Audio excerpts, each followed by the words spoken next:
break. All right, we'll stop talking about guns and we'll start talking about coaching. We just pushed the record button. So just a heads up, if y'all ever think that you missed something and want to go back and review it, we post these either later in the day or first thing on Fridays, these coaching sessions. So that's on our YouTube channel. Y'all should have access to the YouTube channel. I should have shared the link right when you got your license. If you need a refresher on what that link looks like, then let me know and I'll be happy to send that. Guys, today we want to provide some really good value, and we always provide content on these coaching calls, but we don't always leave you with something tangible. And today we're going to leave with something tangible, and that tangible thing is going to be a guide for your buyers or a guide for your sellers that you can utilize in your initial presentation. Or if after you meet with that person and they say, yeah, we'd like to go buy a house, you can send them this digital document over. I'm going to share what we create with you digitally. So you have that in your records and you can use it. You can be a technology-based realtor. So this is also going to be helpful for y'all because, like, I know Derek's writing a purchase contract right now, and some of you, maybe you haven't even, Kevin, maybe you haven't even written a contract yet. And maybe we're a little bit hairy about the process that a seller or a buyer might go through to purchase or sell a home. So I think it'd be a good conversation to have here today about, literally, we're going to list in order what the process looks like. We're going to come up with this together, and then we're going to literally plot it out on a form for y'all to use for future presentations. That sound okay? I'm assuming that's yes. So let's start. Which one do we want to start with? Buyers or sellers? Buyers. All right, because we in our first year typically work with more buyers than we do sellers. I think that's fair. I'm in my 4th year, and I still work a little bit more with buyers than I do sellers. Now that's starting to shift. The longer you're in this industry, the more name notoriety you get, and the more people just think of you when they need to list their home. So I promise y'all, you stay in this industry long enough, you'll have people calling you to list their homes. We're going to start with buyers, though. Let's just start brainstorming, and y'all can kind of keep notes as well. Let's start brainstorming. What are the steps for a buyer? And let's keep this kind of high level. We're not going to get down into the weeds about like determining earnest money amount, et cetera. Now we can ask those things as we're getting into this, but we want to spend up until about 1:30 talking about buyers. So let's just start throwing out ideas. What are some important steps in the buying process? Getting pre-approved. Starting the search. Brad said starting a search. Quick side note. Does everybody know how to create a search within their MLS? Kevin, have you gone through any MLS classes there? Are you comfortable with how to create a search for somebody? I believe so. I've been fiddling with it quite a bit, trying to get the feel of it. Very good. And then everyone on the Columbus side here, you guys are good with creating searches? Hope that's yes. If not, just shoot me a note. I want to help. I can teach y'all. Cool. So number one, we want to create a search, and this isn't in any order yet. Just shout stuff out. Lauren, I believe you said something about pre-approval. Is that correct? Going back to realtor school here, is there a difference between a pre-approval and a pre-qualification letter? Yes. Yes. In a perfect world, we'd like a pre-approval letter. It's more guaranteed. It's the buyer has gone through more vetting with the lender, and it's more legitimate than a pre-qualification, right? Okay, good. So pre-approval, and we receive the letter, right? It's not just that they've started the pre-approval process. We want an actual letter in hand. With that in mind, just simply ask your buyers for a copy of their pre-approval letter. I've never had anyone push back on that. Just say, email me if you don't mind. Here's my email address. And that way you have it.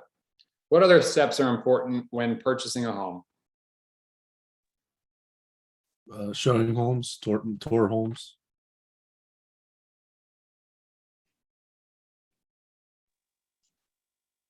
Okay, and I'm writing down these notes. Hopefully you guys are too.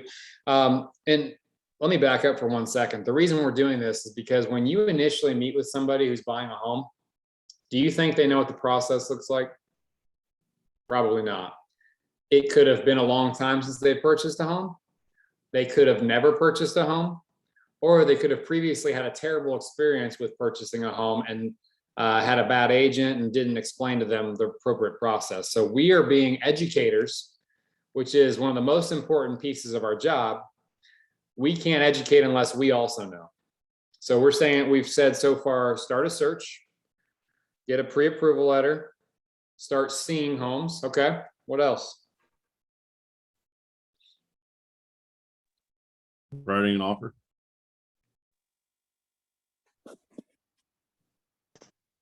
Contacting listing agents.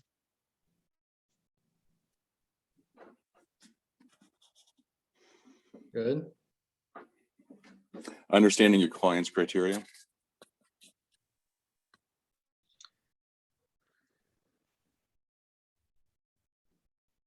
Good.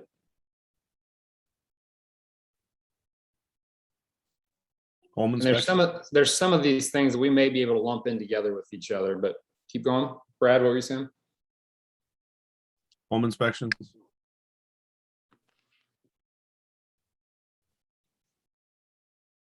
What's right after that?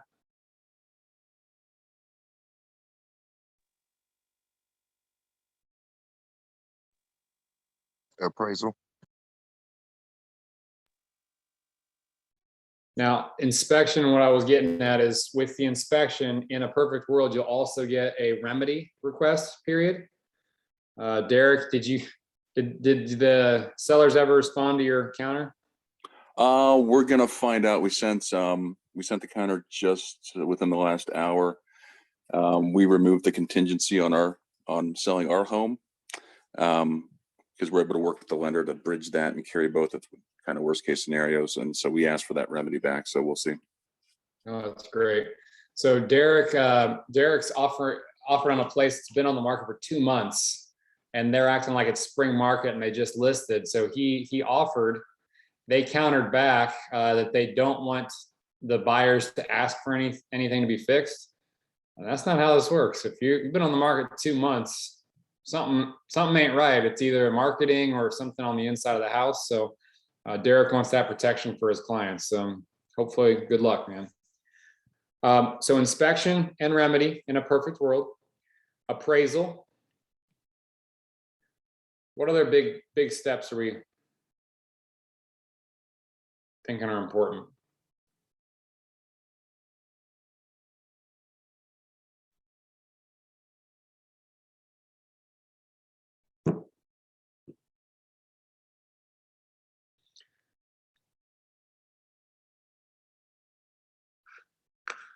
Any other ideas?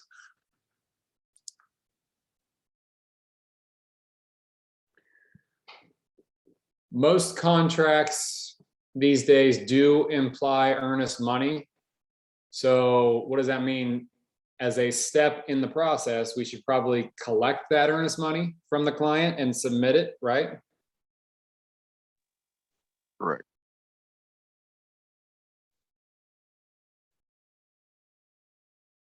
And what we're doing, guys, through this process is when we go to meet with this client and show them this document, or we send it to them via email or whatever, they then have an opportunity to ask you questions. So, well, Jason, what's this earnest money like? What does earnest money mean? And then you'll be able to say, well, Jason, it's good faith money that basically shows you got some skin in the game. The good news is if we back out for any number of reasons, we're 99% of the time, we'll get that money right back. So you're never giving that directly to the seller. It's held in our brokerage's account, and we get it back out at closing, sign it over to the title company, and it goes towards your closing costs.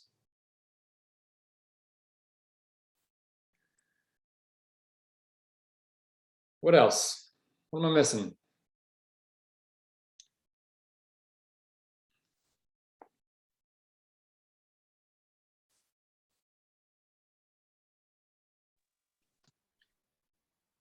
As I think through the process, one of the very first things, and this is a selling point, this is a sales tactic in my eyes. One of the first check marks or check boxes on a buyer's list in my eyes would be choose a realtor. And I would check that box. I would have that digitally checked already, because when you submit this over, you're going to say, hey, good news is you've already chosen a realtor, and that's me. We're going to work together. I look forward to this. You're implying that they're going to work with you, right? And what do people want to see when they're given a list of priorities? They want to see stuff already checked off. So check that one off for them, and they're committed to you after that. It's a psychological type thing. So, okay, well, and we're just going to go in order here. And this is all rhetorical. I don't have the answers in front of me, but once they choose a realtor, we have a discussion about their criteria. So I got one, and that's what Derek said, is understand the client's criteria. When you're having that conversation with a client, I like to ask open-ended questions. We were in Bold this week, and we said, when you're talking with a potential client, ask open-ended questions. Can anyone explain what an open-ended question is? A question that somebody doesn't just simply answer yes or no to. They have to like further explain. Perfect. So in this scenario, if I was to say, hey, so I understand you reached out because you're interested in buying a home. Where are you at in the process? What are your thoughts on buying a home? That's seriously how I start every conversation like this with people. And people, to your point, Lauren, they can't just say yes. They can't say no. They have to literally go into some detail. And at that point, I just shut up and I listen. We have got to be expert listeners, particularly to Derek's point, when the client is expressing what their interests are. Now, the longer you're in this, and it doesn't take long to figure this out, you may need to lead the conversation a little bit, because some people are really vague. So if Johnny says, yeah, I am interested in buying a home. Okay, great. Well, tell me, what are you looking for in a home? And they say, I need a 2-bedroom house. Okay, cool. What else might be important information to know?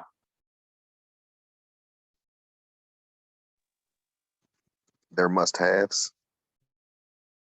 Okay, so basements, garage spots, etc. What else might be important to know? Location. Geography is super duper important, because if I'm just assuming because they currently live on 123 Main Street that they want to live around 123 Main Street, well, that's a bad assumption, because a lot of people relocate for work, etc. So getting the geography is super important. What else is important? Their budget. Boom. Probably one of the most important deciding factors.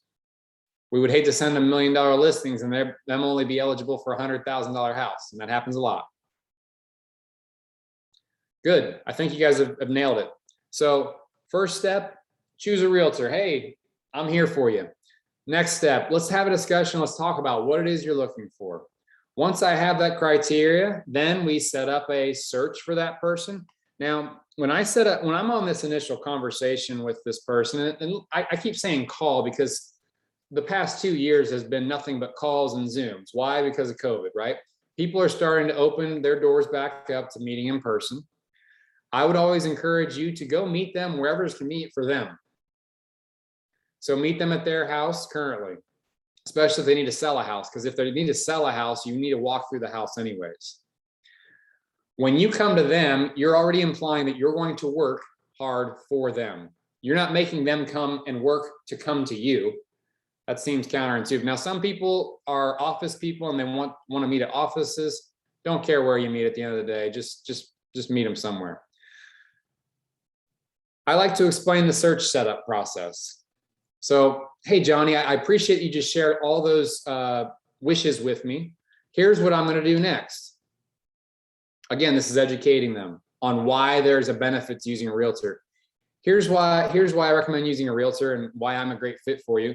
I'm going to take all that information you just shared with me, and I'm going to set you up a search in our MLS. MLS is an acronym that most people have no idea what it means. It simply means multiple listing service. This is where all homes for sale are stored. You want access to that data as a buyer. You want access to the most up-to-date data. And this is where I go in and I poo-poo other websites. I poo-poo Zillow and Realtor.com. Why? Because those are the two most trafficked sites for first-time home buyers or buyers in general to start their search on. I normally say it like this. I love Zillow and I love Realtor.com because they're a great place to start your search. However, on average, they're probably 2 to 3 days behind. You want the most accurate, up-to-date data possible. So when I set this search up for you, you're going to get in your inbox as soon, literally the second that a home is listed that meets your search criteria, you're going to receive that home as a listing potential in your email. You have the same capabilities as a realtor does. And so whenever anything comes down the line that meets your requirements, reach out to me immediately so we can set up a showing. So we've got the setting up a search. At the same time, since you're doing the education process, you're going to say, now, next step for you, aside from just looking out for emails from me, is going to be to get your pre-approval letter.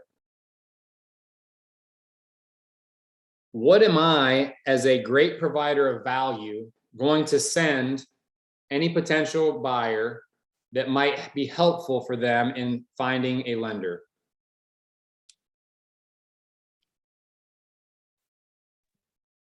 A list of the lenders we would recommend possibly. Yeah.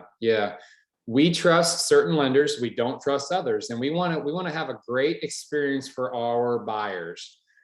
If you're brand new and don't have a list of preferred lenders, I encourage you to maybe pair with your local office and say, hey, do you have any recommendations that I should go have some coffees with? You can establish some rapport with these individuals, and through trial and error over the course of 4 years, I've zeroed in on some people that I really trust and that have always done a good job for us. But every once in a while, they might drop the ball and you may need to find a replacement. Don't hesitate. Gary Keller says, be slow to hire and quick to fire. Don't hesitate to fire a lender if they don't do a good job, or to fire a title company if they don't do a good job, right? All right, so we're going to send them the list as soon as the phone call or meeting is done of our preferred lenders that we trust. Once we send them the list, they start seeing stuff that they like, and we start seeing homes. Once we see homes, if we find something we like, obviously we are going to do what Jason said and contact the listing agent to try and get as many details as possible. What type of questions should we ask when we're talking to another agent about a listing?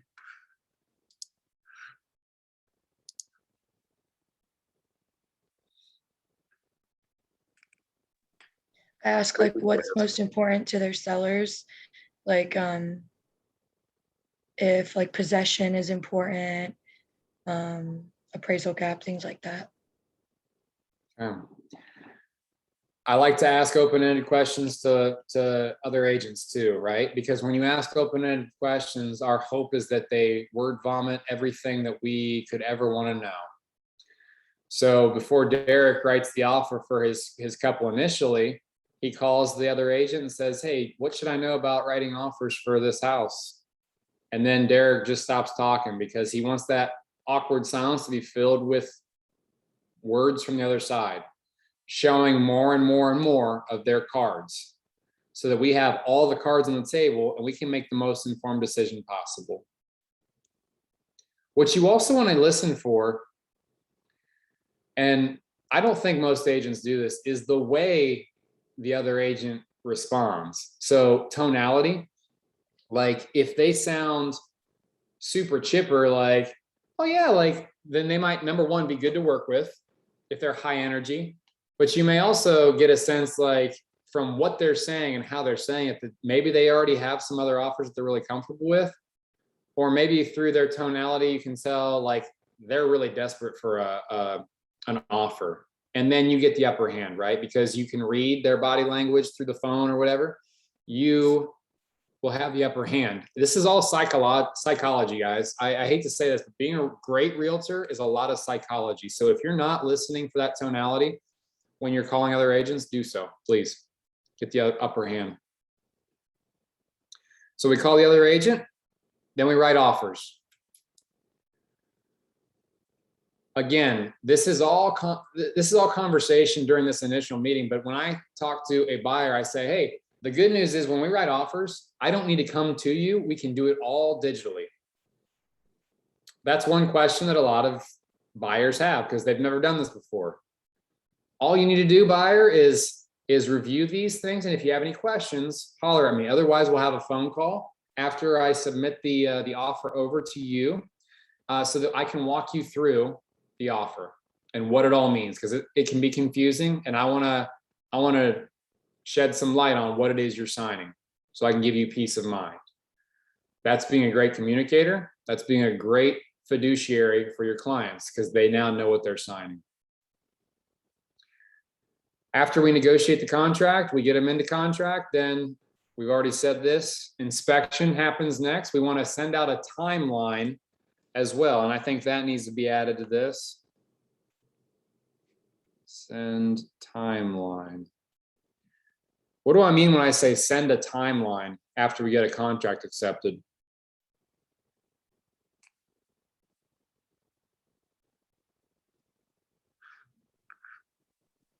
What to expect between the time from acceptance to closing? Yeah. Yeah. And Brad, Vic, Henry, and Lauren are lucky because we have an admin who does that for us. But what she essentially does is she takes the contract and she says, okay, we are entering into contract today, let's say September 1st. We wrote into the contract that we wanted an inspection done within 7 days. So what would the due date for that be? Be 7 days from the 1st. So 1 + 7 = the 8th. And then if we get a remedy, that's 3 days later, remedy would be the 11th. We literally plot this out on an email, on a template that we've already pre-designed because we like to build systems here. And then we send it to our clients, we send it to the other agent, and we send it to the vendors, the title company and the lender, so that everyone is on the same page with important deadlines. I also have access to that so that if I have an idea of when things are due, our goal is to beat those deadlines so that we're never up against it. We never have to ask for an extension. So having a timeline is a great resource to have. So Derek, if you get into contract, we need to create a timeline for our clients.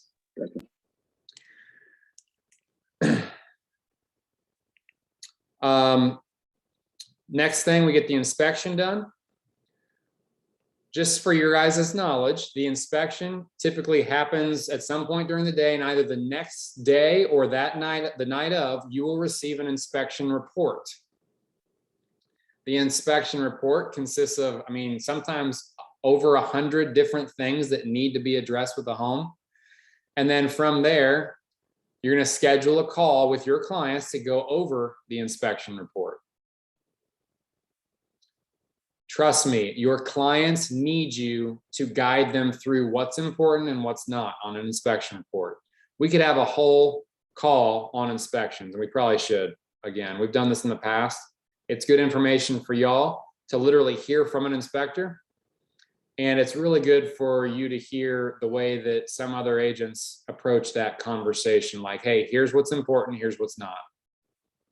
We can ease a lot of fears, because if you were in their shoes and you saw 100 things wrong with the home that you were thinking about buying, would you be scared? Absolutely. If we are negotiating in a remedy request period, then we will take that list of things that we determine are important from the inspection, and we will create an inspection remedy request. I always like to tell my clients there are 3 responses to a remedy request that we can anticipate. Number 1, yeah, we'll fix everything on the list. Cool, that's the best case scenario. Number 2, no, we won't fix anything on the list. Screw you guys. That's the worst case scenario. And then the third option is somewhere in between that, where they may fix this, they may fix that, but not everything. Or in lieu of fixing anything, they'll give you some cash at closing instead. Sometimes that can be a big win. I just closed on one last week where we asked for $5,000 in closing costs so that they didn't have to fix the HVAC system. And we also asked them to fix a couple other things.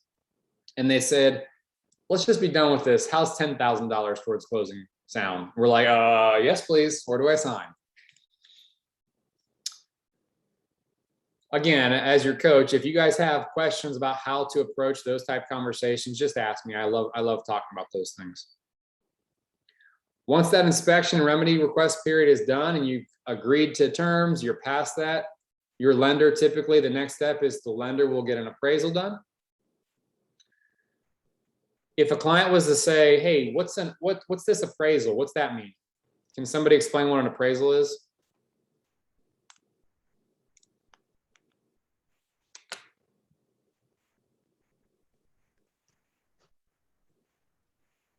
But it's trying to find the value of the home. Who tries to find the value of the home? The lender. Gotcha. Bank. My script is this. An appraisal is an evaluation of value from a third party. The lender wants to verify that we are in contract for a price that equals the value of the home. In order to protect the lender, they're only going to give you enough money to cover what the home is worth according to the appraiser. And then I always like to throw an example. So let's just say we're in contract for $200,000. An appraiser walks through and says it's only worth $195,000. There's a $5,000 gap. We have a couple options. We can either come up with $5,000 of our own cash to bridge that gap, because the lender's only going to give us $195,000, or we renegotiate the price point down to $195,000, hopefully, and we don't have to bring any money. So an appraiser is just covering the lender's butt to make sure that they're not getting in over their heads on value. So y'all know, an appraiser is going to walk through the home, and then I always like to say to my clients, like, hey, anticipate 5 to 7 days is what it typically takes for us to get the results of that appraisal back.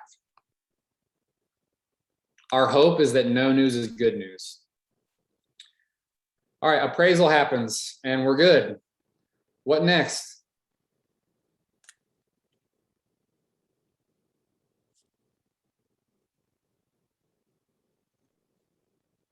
Set up closing. Set up close, so schedule closing. Cool. What happens then? What happens before you close?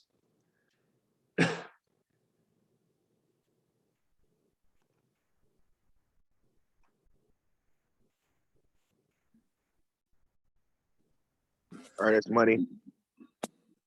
Get the earnest money back. So request the earnest money from your MCA. Absolutely. Go into the office, get that check, make sure you've got it. You'll take that to closing. But what happens, is there one more time that you will see your clients before you close? Final walkthrough. Thank you. Yes. Final walkthrough. Why is that important?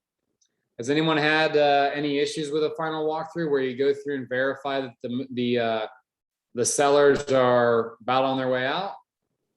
Yes. I certainly have, and Lauren, I know that you have, where you walk through and you're like, we're supposed to close in 2 days and you haven't even started packing. The place is in shambles. What's the scoop? Don't take the lazy way out and forget to offer a final walkthrough. It's in the contract, right? Final walkthrough is important. And then closing. What is the typical process or typical average time between contract acceptance and closing date? Can anyone tell me? 30 days. Yep, on average, it's 30 days. Josh, does closing date typically, I guess, is date of possession and closing date, are those typically the same? It's a unique situation. It all depends on the seller's circumstances. So if they, let's say, have a home to buy and they're not closing for another week, you might give them another week of possession. It really is unique to the situation. And again, that's kind of why we reach out to the other agent before we write the offer, so that we have all the cards on deck and we know how to write the offer. I will say this, the last two years or so, extended possession has been the norm.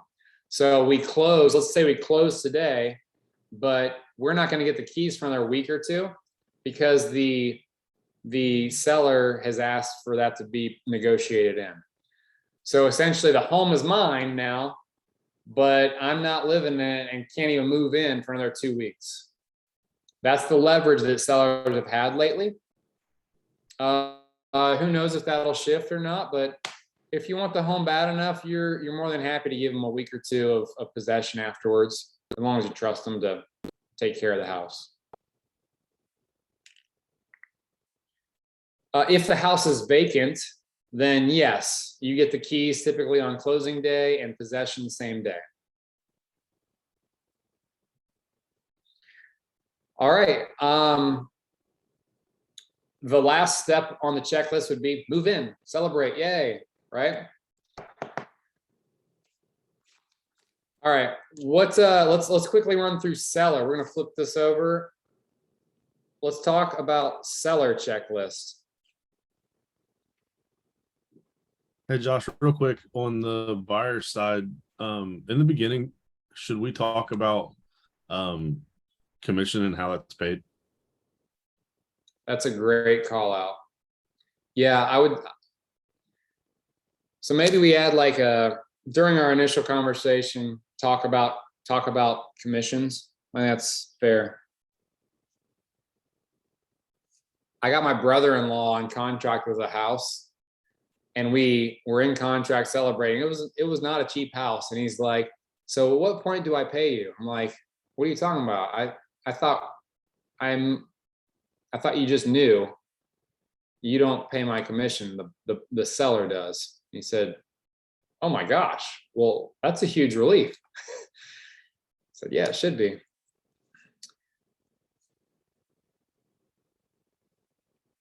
So that's great. Good call out. All right, sellers.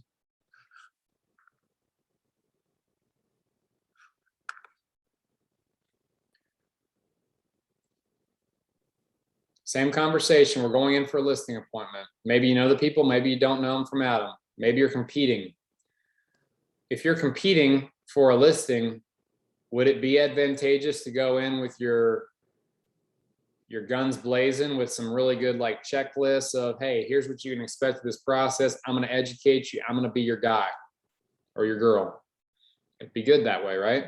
So what's the first thing we want to do? Net seller sheet. What'd you say? The net seller sheet. Net to seller sheet. That is definitely something we want to do at some point in here. Good call out.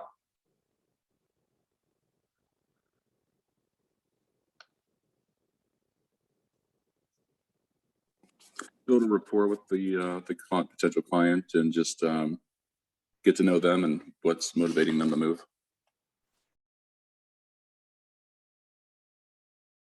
I love what you said there, motivating.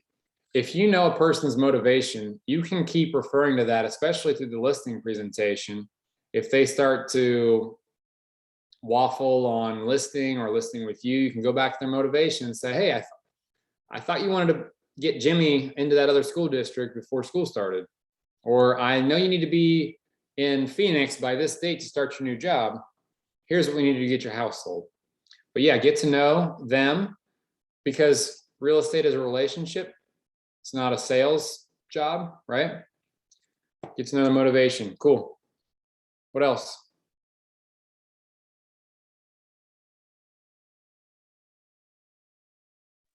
Talk to them about what it takes to get the house ready.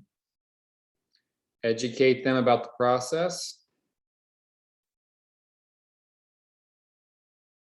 And I think what you're referencing is like walk through the house and create a checklist of items that they need to execute in order to get maximum profit, maximum traffic. I have a question with that. So I have my second like follow-up listing appointment tomorrow, and she had a lot of pictures up of her and her family the first time. I've heard some people say to tell them to take it down and then not. What's your opinion on that?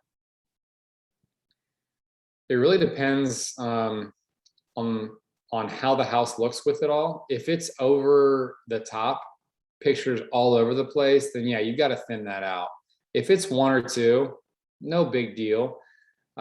You'd prefer, my spiel is this. I always would love to have nothing too personal in the house, because when a buyer walks through, you want them to be able to envision the house as theirs already. And they can't do that if you've got photos of yourself all over the place. If there's a way for you to replace that huge family portrait with something that's more broad, generic, do so. Or if you can just remove it completely, maybe patch the hole, that'd be good too. So kind of play it by ear. If it's over in abundance, then tell them you got to thin this out a little bit, I think. And that's the way I approach it. Like, hey, I'm not saying you have to. I'm just saying what most people want. I would take down some of the personal stuff. And most of them know this already. Most people watch HGTV and know. It's not a shock to them. But you do have to be honest. When I walk through a house at a listing appointment, I take out my notes app on my phone and I just start creating notes so that right after the appointment, I can literally share that over to them and they have a working checklist to work from. It also allows me to have something that's in my pocket. I don't have to lose that piece of paper I wrote on or the back of that napkin. I'm never going to lose that. And I can follow up. I also, when I'm walking through and looking at things that they can fix or things they need to thin out or paint, etc., I also look at the highlights of the house and I write those things in my notes. Why? Because a month later, if it takes a month and I'm writing that listing on the MLS, I want to remember all the highlights too. Don't want to forget anything. And I always tell my client, my sellers, hey, I'm not texting anybody. I'm actually just writing down notes in my app. That's important. Why would that be important in the moment? Because if I'm competing for a listing and they think I'm texting other people while they're talking, you think they're going to go with me? Hell no. They're going to be thinking, this guy's a douche. All right. Walk the property for notes. Cool. What else?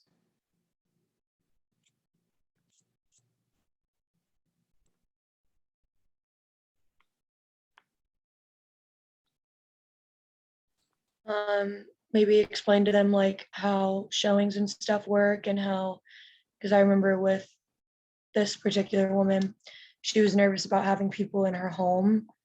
And I had to explain to her that like everybody that comes through is with like another agent. So their things are safe. So just have a conversation about that and what times she's okay with for showings and things like that. It's a great idea. Talk about expectations in regards to them and their duty as a home seller, right? Homes will not sell if they're not available to show. Or homes will not sell if it smells like your 3 dogs in here, right? We've got to find a way to be tactful, not offensive in regards to some of these notes. Some of these things are real personal, people.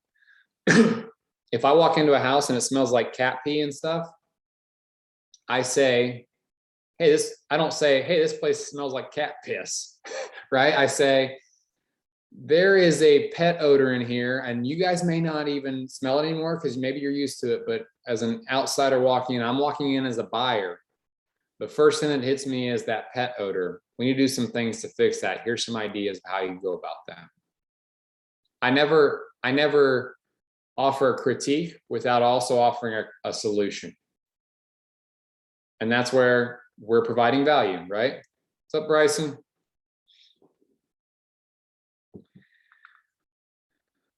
What else? Staging. Staging, super duper important. If they have too much crap in their house, you got to thin it out.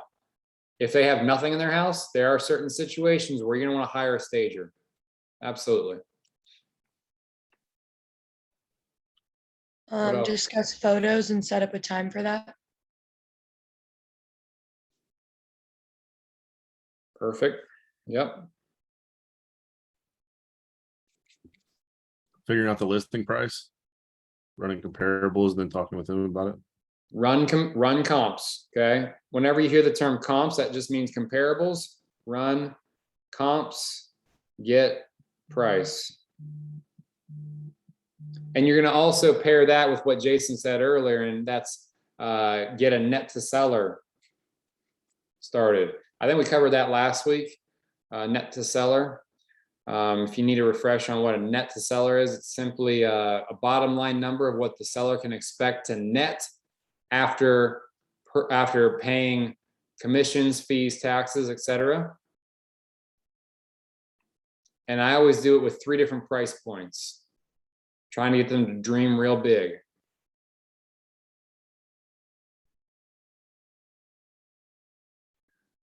One thing we forgot that's probably the most important thing of all this: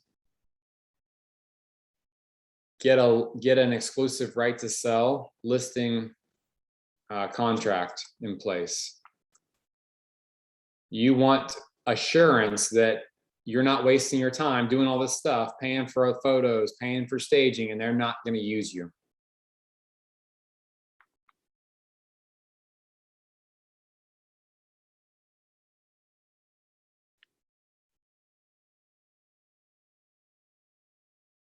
Okay, let's buzz through the rest of this because we want to plot this stuff out. Okay, so we've got the contract. We've taught them how this process is going to work.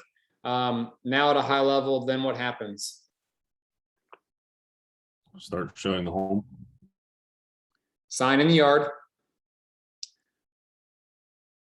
Market home. Did we already say have them sign all of the documents? Yeah, I said especially the exclusive right to sell contract. That's the most important thing. Sign in the yard, market the home. And how do we market the home? We put it on the MLS. How else do we market a home? Open houses. Yep. How else? Social media. Boom. That's huge. We want to run paid campaigns and non-paid campaigns. We want to hit our sphere so that our sphere on social media, all of our friends and followers know that we're busy, we're active. Maybe they can even share the posts. We can encourage them to do that, hit more eyeballs organically. But we can also, through command, which we're going to get to here in a second, we can actually go in and create a paid ad that hits eyeballs that we don't know within a 10-minute, 15-mile radius or so of the home that we have for sale. I wrote down door knocking, cold calling. So cold calling the area, door knocking the area, just simply saying, hey, neighbor, I've got a listing coming up right down the street. Wanted you to know about it in case you had any maybe friends or family that wanted to move closer to you. Get to pick your neighbor. When they see that, what you're really hoping for is that they're like, oh man, you're doing a good job. I'm thinking about selling my house too. I know Kenneth would invite neighbors in for a walkthrough prior to a listing. Yeah, that's cool. A neighborhood preview. It's great. All right, we market the home. We have showings. Talk me, say I'm the seller. Tell me what happens next. We start showings. What happens next? Start reviewing offers. Then what?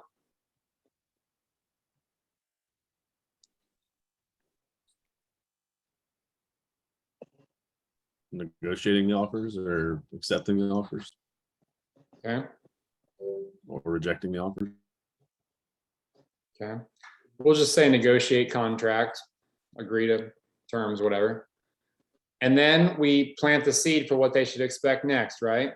So then we're gonna write down inspection. Because the same thing happens, you're just on the other side of this, and you don't have to schedule and pay for these things. You just have to be out of the house for them. Always tell your people you want to be out of the house for these things. Don't make it weird for people. Plan to be out. An inspection window typically is 3 hours. An appraisal is typically max of 30 minutes. So you got inspection, maybe remedy period. Appraisal.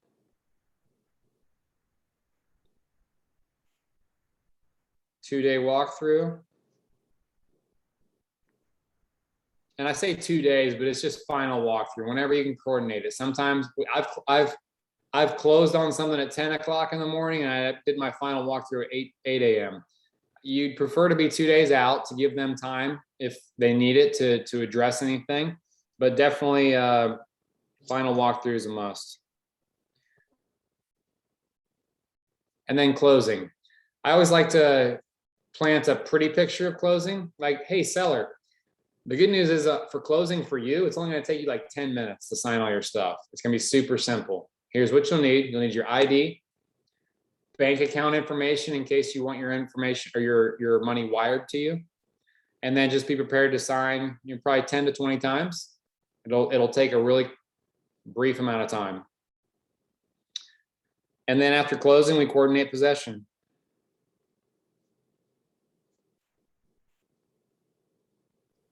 I have a question. Yes. What do you do for clients that have pets?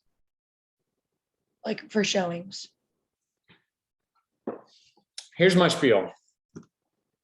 All right, Jim and Donna, we're gonna go active. Here's our strategy. We're gonna list the home as coming soon, at the latest by Wednesday.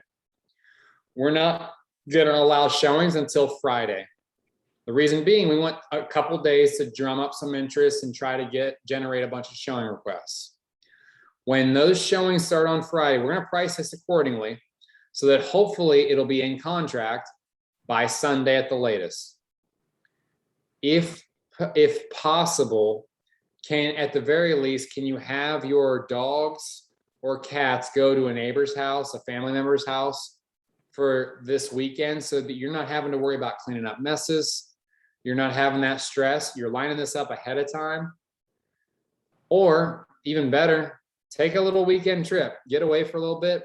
Make sure you're somewhere with phone reception though, because I'm going to assume we're pricing this well enough that we're going to sell this thing the first weekend.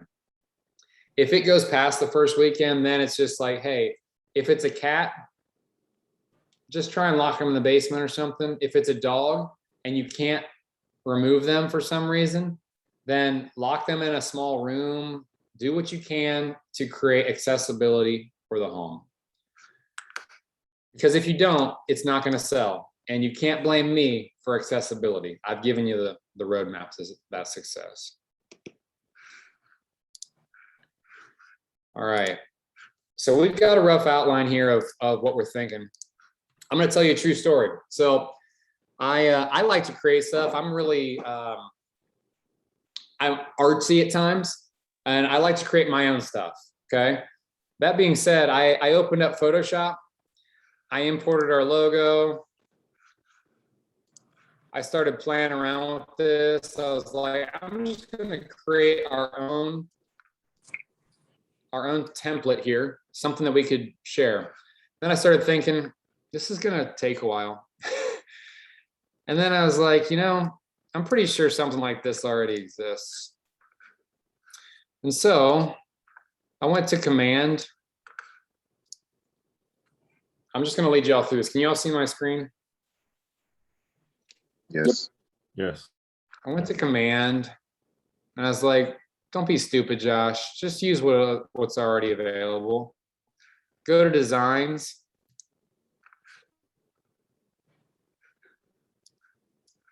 go to create a design. And what kind of design do we want? We want this to be print accessible, so print. Now, if I was going to an actual listing presentation and I had some photos, I could actually import those in here. Not worried about that for this example.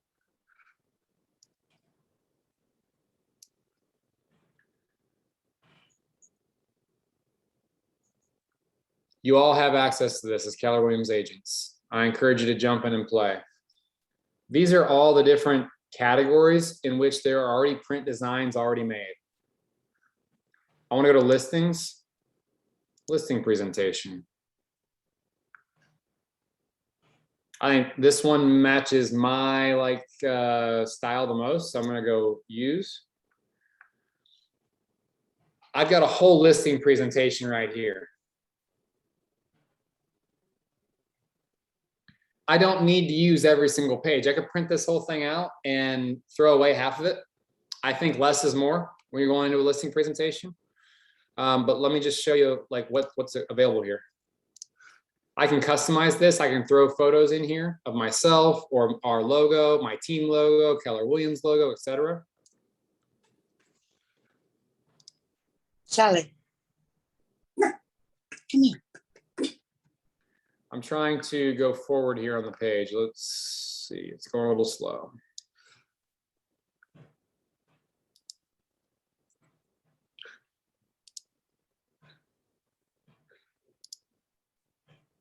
So that's the cover page instructions. This is where I could type my own specific verbiage here. If I want to be really personal, which you do, you're going to put the client's name, whose consultation you're going on, maybe a photo of their home that you pull from the auditor's website, picture you, your information. So you're already correlating yourself with the property. You're assuming the sale, so to speak. I'm not going to go through all of these. I'm going to jump to the thing that we literally just talked about. The process, boom. I don't have to go to Photoshop and create my own. If I want to customize this, how about I just throw, my team logo in here? Done. I don't have to reinvent the wheel. Now, if I see anything here that I don't like or that I want to reword, go ahead. Feel free to do that. My moral of the story, guys, is all this brainstorming we just did, it already exists right here.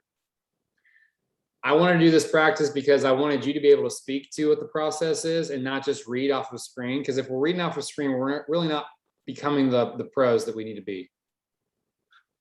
Is that fair?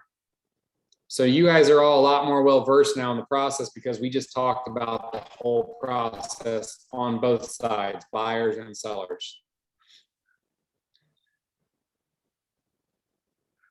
Do y'all use Command? Yes. Yes. It's okay if you don't, guys. The best CRM is the one you're going to use. The best calendar is the one you're going to use. The best design center is the one you're going to use. Lauren, I know she likes Canva.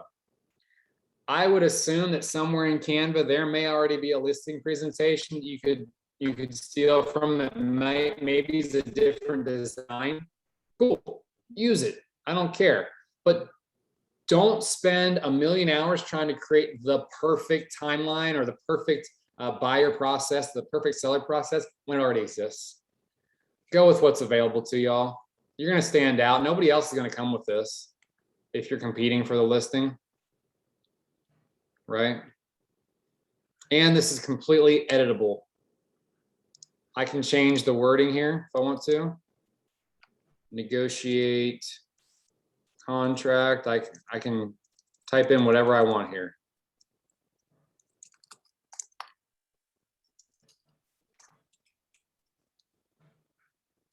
Big fan of exclamation points. When you're having this initial meeting, you want to sound excitable and excited. Why? Because people want high energy people representing them. They want to feel better when they're around you, right? So this is just one example that you see here. It is great. I spent my very first year in real estate, I probably spent a full week creating a listing presentation. And if I'm speaking completely candidly, I used it twice. Then Command came along with all this stuff. I was like, why did I waste an entire week of my life? I could have just printed this thing out and customized it, maybe spent a couple hours customizing it. So this is just one option. As you saw on the templates, there are, I don't know, maybe 10 different templates you could use for buyer seller presentations. And then it's cool, it saves your stuff in here. So once you go in and edit something, it'll save it. So for future reference, you can just go in and print it. If you wanted to create a very generic and broad listing presentation, you could do that and print a bunch of them, have them available in your office, or you can customize every single one. You can do the same thing for buyer presentations. Any questions on Command, how it works? I do have a question, not on Command, but just a question about when you go and have that first like initial meeting with somebody. So in your opinion, I mean, I know like the conversations will flow however they flow, but like what order would you bring stuff up? Would you first walk around the house and then discuss like how it should be set up and staged and give your suggestions? And then you would go over seller expectations and then net to seller? Like what's your order? It's all circumstantial. So if you know the person already and you kind of know their motivation, which is the case with most listings, you can probably skip all the niceties and getting to know you part, walk in and say, okay, here's my objective today. I always like to outline my objective for the day. So I'm going to take you through this situation. Number one, let's talk about the house that you want to buy. Yay, we're so excited to move on. Number two, let's talk about getting this house ready. I'm going to walk through. I'm not going to be texting my phone. I'm going to be taking notes on my phone, and we're going to walk through together. And I want to hear, I'm going to ask you some questions about the home. Have there ever been any leaks? What have you done? What upgrades, etc. And then I'm going to also denote some things that we might want to fix, and I'm happy to help. I always jump in with that. I'm always happy to help find vendors or do it myself to get your house ready to net the most money. After that, we'll talk about, kind of where you want to go. We'll create a game plan for how long you want this all to take. And then I'm going to go home, and having been through your home, I'm going to run comps and see what house is most comparable to yours. And we're going to derive an approximation of price. I say approximation of price because the price can always change. If a home across the street goes up for sale the week before we list for $100,000 more than what we anticipated, that's going to change our list price, right? Also, when I go home, I'm going to run a net to seller. So can you please tell me, seller, how much do you own the home approximately? Cool. I'm writing that down in my notes so I don't have to remember it. I go home, and at that point, I run my comps, derive a price, and I get the net to seller over to them. Does that answer your question? But if I don't know the person, I walk in and say, hey, let's get to know each other a little bit. Your friend Donna referred me to you. I'm so glad I'm here in front of you, and I can't wait to work together. But first, I value our relationship more than the transaction. I'd love to get to know you. Tell me a little bit about yourself. Tell me about your family. Oh, I see you got a cat. What's the cat's name? Write these things in your notes, because if you're like me, you don't honestly care about the cat's name, but you want to be a good relationship rapport person. And so you write that note down, and you can refer back to Rapunzel the cat and say, hey, how's Rapunzel doing?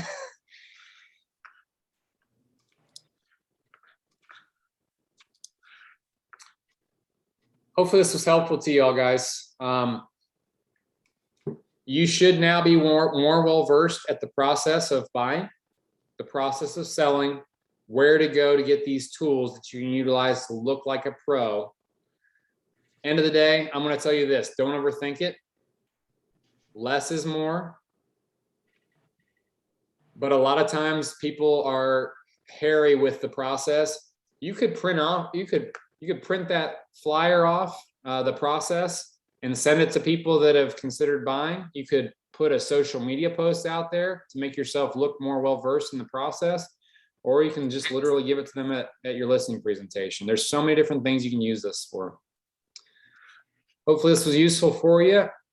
I am off to a listing presentation myself with people that I already know. So I'm going to just walk in there and get a list of what they need to do and BS them a little bit, and not BS them, but BS with them, shoot the crap, build rapport, come up with a timeline, come home, run comps based off what they've done, give them a net to seller, and hopefully get a contract signed. Y'all have any questions about anything? All good here. Thanks, Josh. All right. Talk to you later.